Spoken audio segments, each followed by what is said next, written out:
Kalau kita sebut tentang legenda Singapura, siapa yang terlintas di fikiran anda? Hari ini, jom kita kenali satu nama yang cukup luar biasa dari zaman purba Singapura, kisah tentang Badang. Dan persoalannya memang menarik. Macam mana kan seorang hamba biasa tiba-tiba boleh jadi juara terhebat sebuah kerajaan. Nama dia disebut-sebut di serata rantau. Jom kita bongkar macam mana semua ni boleh terjadi. Okey, untuk faham kisah dia, kita kena mula dari bawah sekali. Dari asal-usulnya yang memang sangat-sangat sederhana. Sebelum kita panggil dia pahlawan, cuba lupakan gelaran tu sekejap. Sebab pada mulanya, Badang ni dia cuma seorang hamba. Cuba bayangkan, hari-hari kerja dia membanting tulang, tebas hutan belantara di Sayong. Semuanya untuk tuan dia. Hidup dia tu macam satu kitaran kerja keras yang tak ada penghujung, tanpa sebarang harapan pun. Tapi, satu hari, takdir dia berubah. Dan percayalah, dekat sinilah cerita dia jadi sangat pelik dan unik. Jadi ceritanya macam ni. Badang ni perasan, ikan dalam perangkap dia, Lukah tu, asyik kena curi. Dia pun siasatlah. Dan rupa-rupanya pencuri tu bukan orang tapi hantu. Tapi Badang ni berani, dia tangkap hantu tu. Hantu tu dah takut. Dia merayu-rayu minta dilepaskan, siap janji nak tunaikan apa saja permintaan Badang. Tapi Badang, dia tak minta harta, tak minta kuasa. Dia cuma minta satu benda je. Kekuatan luar biasa supaya kerja dia jadi senang sikit. Tapi, cara dia dapat kekuatan tu memang lain macam. Hantu tu muntah dan Badang makan muntah tu. Ya, betul. Anda tak salah dengar. Walaupun bunyi macam perleh gila kan? Tapi dalam hikayat-hikayat lama, ini sebenarnya simbolik. Ia cara pemindahan kuasa sakti yang sangat kuat. Dan pilihan Badang ni sebenarnya sangat penting sebab ia tunjukkan siapa diri dia yang sebenar. Dia fikir macam ni, kalau minta kaya, nanti tuan aku ambil. Kalau minta halimunan, silap-silap aku pula yang kena bunuh. Jadi permintaan dia yang simple ni tunjukkan yang dia seorang yang jujur, setia, tak ada niat langsung nak lawan sistem. Dia cuma nak jadi pekerja yang lebih cekap. Itu je.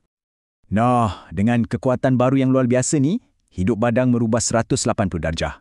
Inilah permulaan perjalanan dia. Dari seorang hamba yang terbelenggu, terus melangkah masuk ke dalam istana. Cuba kita tengok perbezaan ni.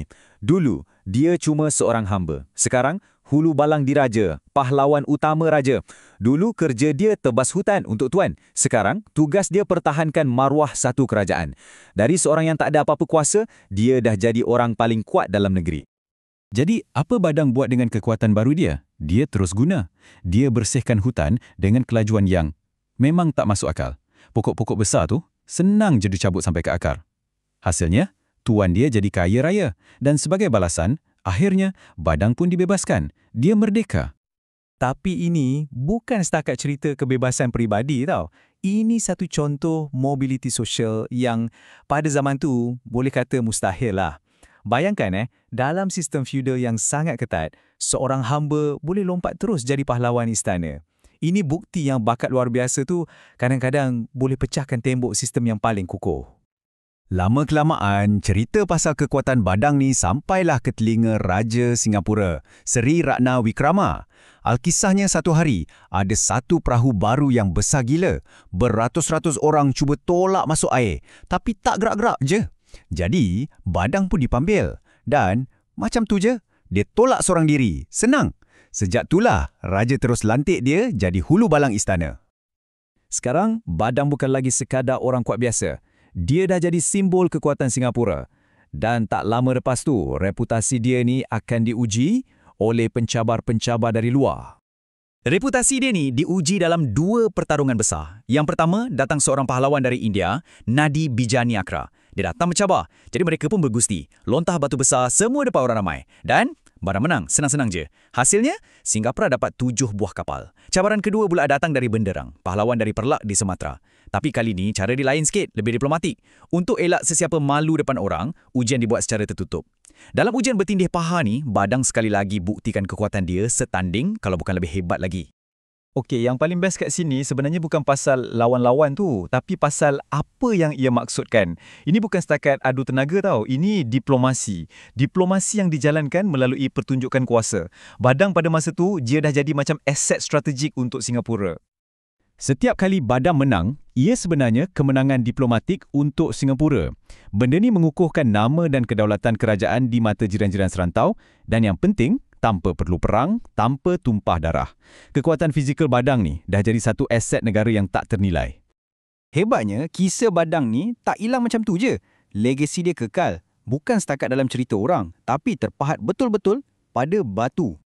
Legasi Badang ni bukan sekadar cerita dongeng tau. Ia ada kaitan dengan tempat-tempat sebenar. Contohnya, di Sayong ada sebiji batu yang orang kata terbelah sebab kepala Badang terhantuk. Ingat tak batu Singapura yang famous kat muara sungai tu?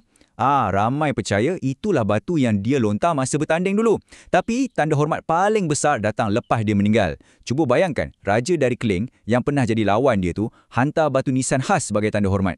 Ini tunjukkan betapa besarnya nama Badang dan betapa dia dihormati di seluruh rantau ni. Jadi, jelaslah kan, kisah Badang ni sebenarnya tentang macam mana kekuatan fizikal seorang pahlawan bila digabungkan dengan kebijaksanaan seorang raja boleh jadi satu formula yang hebat. Gabungan inilah yang letakkan nama Singapura di peta dunia masa tu. Dan sampai ke hari ini, Badang tetap jadi simbol kesetiaan, kekuatan dan maruah. Dan semua ni membawa kita kepada satu soalan terakhir untuk kita fikirkan sama-sama. Bila kita kaji balik kisah-kisah wira lama macam Badang ni, apa sebenarnya yang mereka cuba sampaikan pada kita tentang siapa diri kita hari ini? Apa nilai-nilai yang membentuk kita? Cubalah renungkan.